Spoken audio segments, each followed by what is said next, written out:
Perkenalkan, nama saya Fakira Aulia Ramadhani. Nama saya Vivi Novianti, Nama saya Zibara Maulida Putri. Nama saya Sinata Natalia. Saya Devis Ramadhani. Jadi pada kesempatan kali ini kami berkesempatan untuk menampilkan video podcast kami dengan judul yaitu Hak Suara Rakyat dengan tema demokrasi. Di mana kami akan membahas tentang demokrasi yang akhir ini terjadi, yaitu berupa isu-isu tentang tunjangan DPR yang naik sehingga menyebabkan demo yang berlangsung sekarang. Jadi izinkan kami untuk menonton video podcast kami dan selamat menikmati. Terima kasih. Bakar dan lempar dan putar balikan sejarahku, asal tunjuk asuh hilangkan andilku adil katanya karena Halo teman-teman podcast, kembali lagi di podcast Suara Rakyat. Kali ini aku, Sinata Natalia, sebagai host dan narasumber kita. saya Zibara. Kesempatannya berharga kali ini, saya sebagai host bisa mewawancarai narasumber kita, seorang mahasiswi ya, Zibara, yang ikut turun ke jalanan saat aksi demo kemarin. Jadi kita bakal tanya nih ke Zibara nih beberapa pertanyaan-pertanyaan seputar demo kali ya, dan juga pendapat-pendapat dia seputar demo yang sedang berlangsung ini. Oke, mungkin Zibara boleh ceritain nggak gimana sih latar belakang yang mendasari kenapa bisa terjadi demo yang chaos banget nih, ya kan, ya seperti yang terjadi beberapa minggu yang lalu yang akhir-akhir ini masih menjadi topik panas nih. Ya, jadi demo kemarin itu sebenarnya bermula dari kenaikan tunjangan DPR yang bisa dibilang harga kenaikannya tuh cukup fantastis ya teman-teman. Nah, jadi para warga ini kayak merasa kok emang butuh sebesar itu. Akhirnya banyak tuh warga yang berspekulasi di media sosial. Nah, lalu ada salah satu anggota DPR yang membuat pernyataan yang cukup membuat rakyat marah gitu. Nah, dari situlah kemudian demo itu tuh terjadi gitu. Jadi ternyata yang mendasari itu karena beberapa tunjangan ya untuk DPR ya, dan juga karena opini-opini dari pejabat publik ya. Aku juga lihat sih beberapa berita-berita bagaimana pejabat-pejabat publik menganggap remeh rakyat.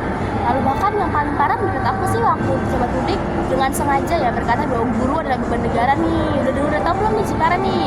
Mungkin itu juga yang menjadi salah satu alasan kali ya kenapa demo kemarin itu bisa terjadi banget ya. Oke, Zibara tahu nggak sih juga ternyata dari demokrasi ini memakan korban ya, pasti Zibara tahu lah ya, karena ini benar gong banget yang makin memicu amarah para pendemo ya, karena merasa bahwa ini sudah keterlaluan. Karena korbannya adalah seorang Gojek yang masih sangat muda, berusia 21 tahun. Ternyata juga fun fact-nya dia ternyata ini ya sedang mengambil orderan, namun ya entah sengaja mau tak sengaja dilindas. Kalau menurut tanggapan Zibara yang mungkin jauh lebih tahu, boleh diinin Zibara? Nah, iya bener banget. Kalau menurut aku sih ya, kalau teman-teman yang belum lihat kronologinya, belum lihat video kejadiannya, teman-teman boleh lihat dulu, terus balik lagi ke sini.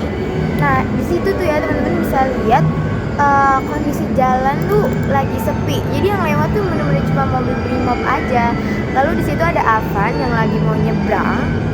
Lalu tiba-tiba nggak tahu dilindas sama mobil Brimob. Menurut aku sih itu kayak gimana ya, polisi itu kan seharusnya udah punya SIM ya teman-teman, udah harusnya bisa mengendara dengan baik, tapi malah melindas gitu loh. Nggak mungkin juga sih menurut aku kalau nggak kelihatan gitu kan.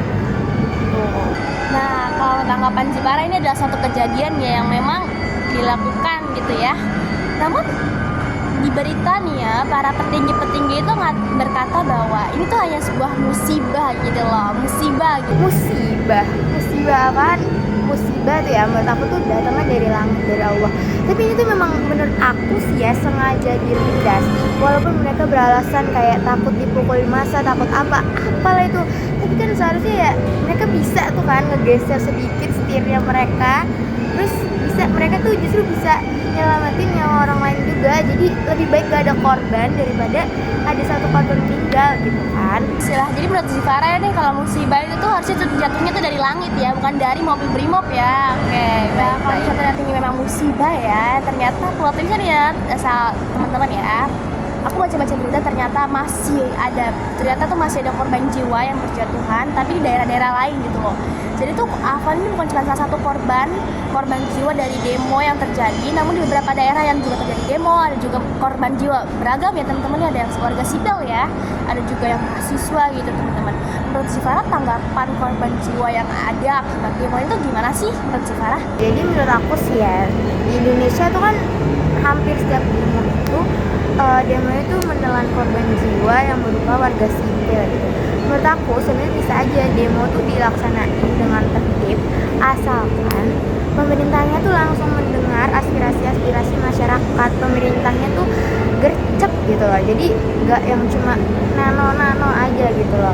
Jadi kayak yang langsung ngedengerin, langsung ngejalanin apa yang rakyat mau gitu. Sebenarnya yang rakyat mau ya cuma didengerin keluh kesahnya sama pemerintah, tapi ya, rasanya tuh kayak susah banget gitu loh.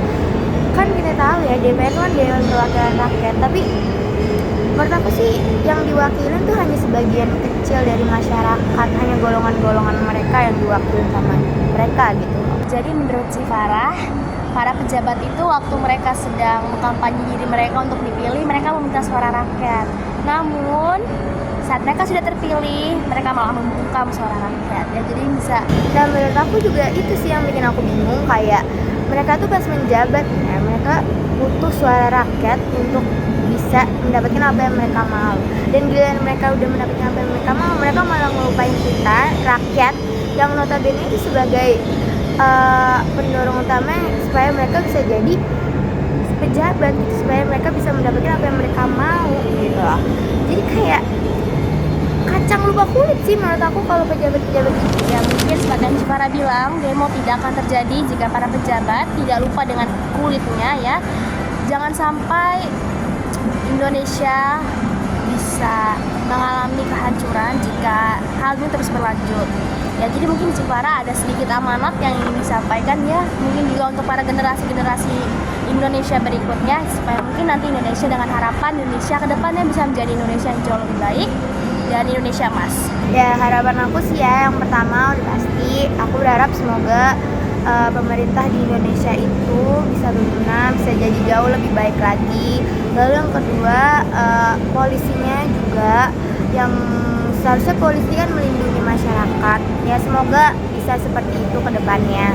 Lalu yang ketiga, aku berharap untuk warga masyarakat Indonesia itu bisa lebih bijak lagi dalam memilih. Lalu juga menurut aku semoga ke depannya, aku yakin kok Indonesia bisa jadi Indonesia emas di tahun 2045. Ya semoga itu bisa terwujud. Menurut aku ya salah satu faktor utamanya supaya itu bisa terwujud sih pemerintahnya sih ya, pemerintah, tapi gak lupa juga dari masyarakatnya gitu. Ya mungkin seperti yang Farah bilang juga menjadi refleksi ya untuk para pejabat serta para pelayan masyarakat dan pelindung masyarakat, yang namanya sebutannya pelindung masyarakat malah berbalik jadi penyerang masyarakat. Jadi ya mungkin kita berharap sama sekali ya untuk satu sama lain, untuk Indonesia, kita sama-sama jaga Indonesia, jangan sampai terpecah belah hanya karena demokrasi, hanya karena demo ya teman-teman ya. Kita Indonesia tetap bersama, kuat. Oke para penonton setia podcast Suara Rakyat, terima kasih telah menonton. Podcast pada hari ini telah selesai dan kita pengen juga mengucapkan special thanks dan big thanks ya untuk si Farah, narasumber kita yang telah mau meluangkan waktunya untuk berbicara sedikit di podcast Suara Rakyat ini. Si Farah, terima kasih banyak. Terima kasih. Sekian dari kami podcast Suara Rakyat. Kami pamit undur diri. Sampai jumpa di episode selanjutnya. Bye bye.